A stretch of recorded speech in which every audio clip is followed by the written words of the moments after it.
N'appelez pas vos enfants par leurs échecs. Et ne prends pas la réussite du cadet pour enlever l'autorité de l'aîné avec non.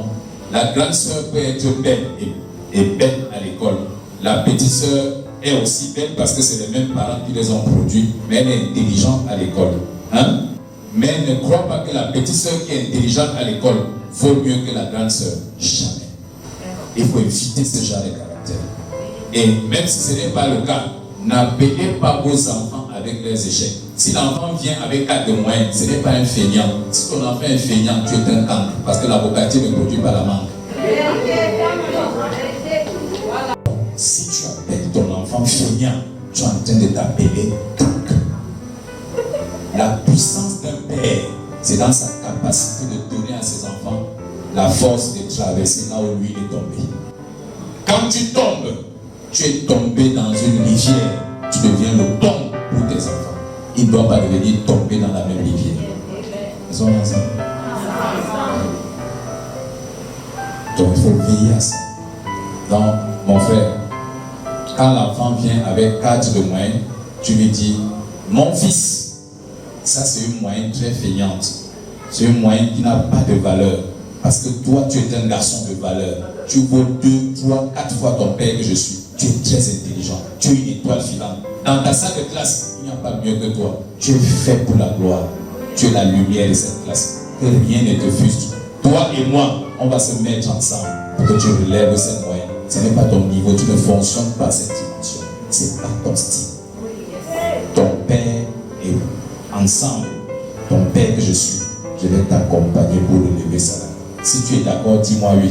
Il te dit oui, papa, tu dis là. Maintenant, à côté de lui, tu lui dis bon, maintenant on prend le petit cœur. L'enfant entre à la rentrée, quand il entre dans sa salle de classe, tout le monde l'appelle le dernier du fiche. Pourquoi? L'enfant, c'est Dieu. Le père, c'est le Dieu physique à côté de son enfant.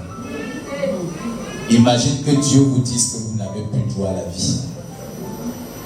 Tout le monde va acheter son cercueil entier.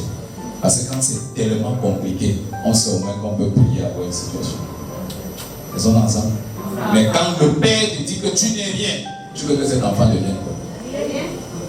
Certaines filles se sont livrées à la prostitution parce que le père l'a déformée. Cette fille n'était pas faite pour ce qu'elle fait là. Mais dès qu'elle a fait la première erreur où elle a conçu le premier enfant, on a estimé que c'est celle qui continue l'école qui a de la valeur. Or, je viens te dire que celle qui est belle et qui est très convoitée par les hommes, si tu installes en elle les valeurs d'éthique morale, il y a quelqu'un qui fréquente pour elle.